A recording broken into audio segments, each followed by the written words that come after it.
Hola, soy el profesor Luis Alfaro, profesor de la Pontificia Universidad Católica del Perú, y quiero compartir con ustedes algunos aspectos relevantes relacionados con la reforma del Código Procesal Civil o la propuesta de reforma del Código Procesal Civil, específicamente lo relativo a la reforma del proceso de cognición, a la estructura, al diseño del proceso de cognición. Tal como lo tenemos en el código vigente, el proceso está estructurado, el proceso civil, en procesos contenciosos y no contenciosos. El último, lo que en doctrina se conoce como jurisdicción voluntaria, pero el proceso contencioso está diseñado con la indicación de un proceso de conocimiento, abreviado, sumarísimo, proceso único de ejecución y el cautelar. Sin embargo, lo que se propone con este proyecto de reforma es concentrarse en unificar los tres procesos, que en rigor serían tres vías procedimentales, bajo una fórmula de proceso de cognición. Aquí se recepciona obviamente una propuesta de la doctrina mayormente aceptada, que lo entiende que se trata de un mismo proceso de cognición. Lo que el legislador le llama proceso abreviado, conocimiento y sumarísimo son en realidad vías procedimentales. Esta propuesta teórica subyace en esta propuesta de reforma del Código Procesal Civil. Así, en esta propuesta se habla de un proceso de cognición que reúna estos tres procedimientos y propone más bien solo dos vías procedimentales y no tres como está actualmente prevista. La primera sería el proceso o la vía procedimental ordinaria y la segunda el procedimiento sumario.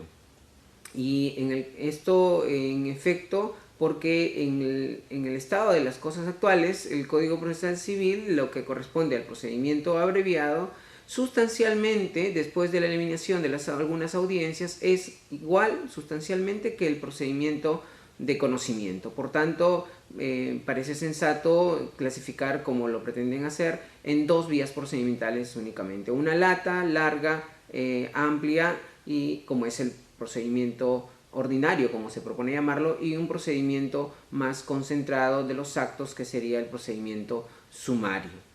Estos creo que son un importante proyecto una propuesta de reforma, porque también se utilizan o vuelven nuevamente las audiencias a los procedimientos. En el caso del procedimiento ordinario, se propone que sean dos audiencias, la audiencia preliminar y la audiencia de juzgamiento, como lo llama la exposición de motivos de este proyecto de reforma, pero que en realidad dentro del articulado lo sigue llamando audiencia de pruebas. ¿Okay? En el caso del procedimiento sumario, sí mantiene las mismas características del que actualmente se llama sumarísimo, en lo que corresponde a la concentración de los actos procesales, sobre todo en la audiencia única. Algo que también llama la atención en torno a estos cambios sustanciales de la estructura del procedimiento de cognición es que, aparte de las audiencias, es que se reconoce nuevamente esta potestad del juez para adecuar la vía procedimental. Hay que tener en cuenta que la parte demandante, cuando formula su demanda, ya no es, digamos, un requisito de la propuesta de la vía procedimental.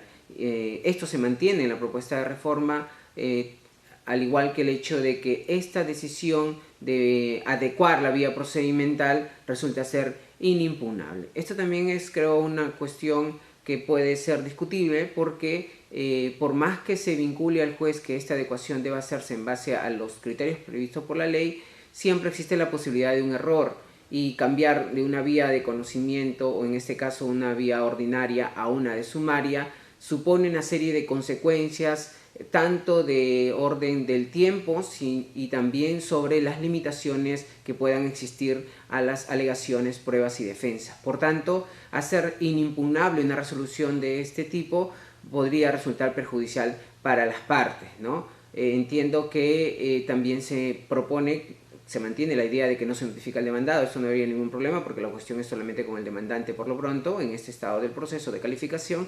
Sin embargo, aquí también sería bueno considerar que se le pueda atender o escuchar también al demandante, quien es el principal interesado. Entonces, esto no ha cambiado en la propuesta de reforma, se mantiene que sea sin escuchar a la parte demandante, es decir, sin un contradictorio previo, y también sin que esta resolución sea inimpugnable. Lo que llama la atención, porque en el título preliminar que se propone se incorpora el contradictorio previo como presupuesto de cualquier tipo de ejercicio de potestad de iniciativa del propio juez. Dos aspectos importantes en cuanto a estos procedimientos ordinario y sumario. En cuanto al procedimiento ordinario, se asume esta técnica mixta que también se mantiene en el Código Procesal Civil vigente, es decir, de enunciar las pretensiones específicas que se tramitan dentro de esta vía procedimental, y también se dan supuestos abiertos o criterios de aplicación de adecuación de las vías procedimentales, ¿no? Es así que para el caso del procedimiento ordinario, cuando actualmente solo está la pretensión de divorcio por la causal o separación por causal, ahora se incrementan una serie de pretensiones, ¿no? Entonces, por ejemplo, se incrementan las pretensiones de interdicción, ¿no? Lo que antes o lo que actualmente está en la vía procedimental de sumarísima, con esta propuesta se pretende incorporar dentro de la vía de ordinaria. Se acumulan la mayoría de pretensiones que se tramitaban en el abreviado, se pretende ahora que se tramiten dentro de la vía de conocimiento, al igual que el divorcio que siempre ha estado. Aquí también es importante mencionar que en el caso del divorcio se propone la eliminación de reglas especiales, ¿no? Es muy usual que cada vez que se establezcan pretensiones, de la mano vengan disposiciones especiales para que hagan tratamientos de procesos especiales. Sin embargo, en esta propuesta de reforma se eliminan estas reglas del divorcio, reglas especiales, manteniéndose la de la responsabilidad civil de los jueces, manteniéndose la de prescripción, entre otras pretensiones que estaban en el abreviado y que ahora pasarían, según esta propuesta, al procedimiento ordinario.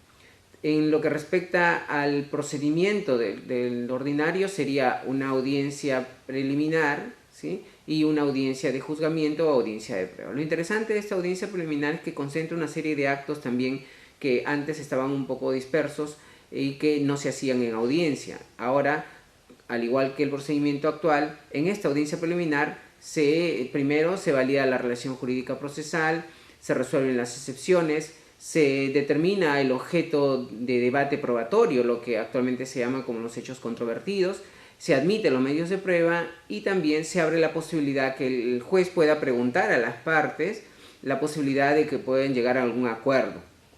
Pregunta a las partes, y esto es muy importante también, creo que es muy notorio en la propuesta de reforma, en varios articulados hace mención de la necesidad de que el juez pregunte a las partes. Esto no es otra cosa que la incidencia del contradictorio dentro de este procedimiento, es decir, la posibilidad de escuchar a las partes antes de tomar una decisión.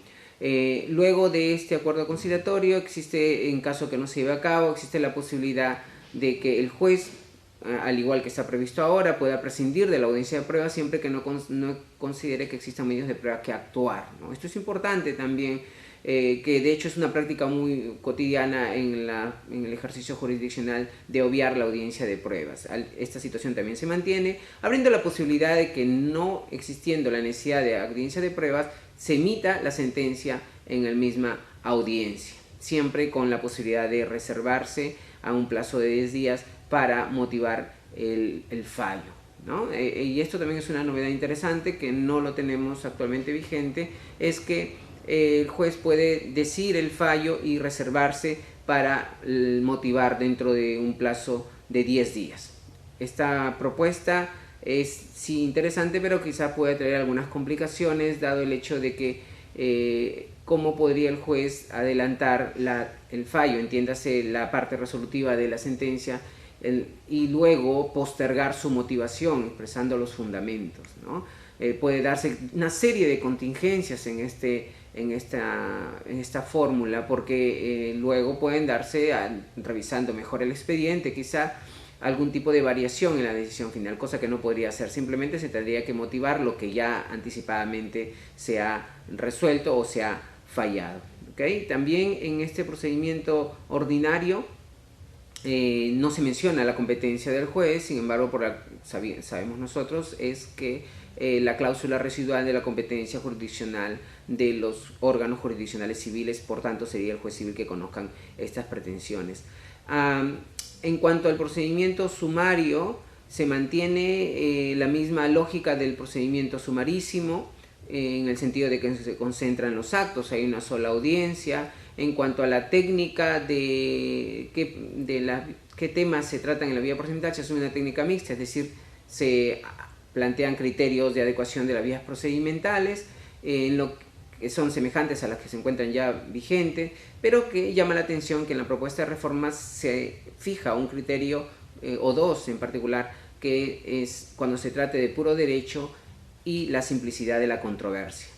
¿Okay? En el estado actual de las cosas, para el procedimiento sumarísimo, en caso que no tenga una vía procedimental, se asume el criterio de la urgencia, eso se mantiene, pero ahora se propone dos, de puro derecho, es decir, cuando se trata de interpretaciones de puro derecho, y la simplicidad de la controversia. En el primer caso es altamente discutible qué pretensiones son solamente de puro derecho, y en el caso de la simplicidad de la controversia podría resultar un tema contradictoriamente compleja de establecer o fijar en qué casos podemos hablar de simplicidad de la controversia, ¿no? Es decir, un procedimiento, una controversia puede ser simple por la cantidad de pretensiones, puede ser simple por la cantidad de medios de prueba que actuar. Creo que se pueden prestar a diversas situaciones que habría que precisar. Entiendo que la jurisprudencia podría ir también trabajando sobre esto.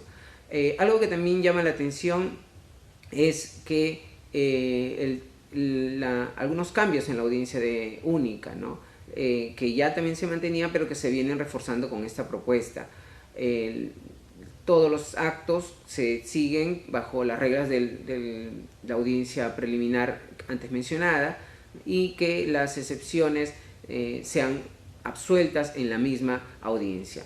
También se mantiene la idea de que el juez resuelva en la misma audiencia reservándose el fallo. Estas creo que serían las más trascendentes propuestas de reforma en torno al proceso de cognición, o lo que en doctrina se conoce como tutela declarativa. Muchísimas gracias.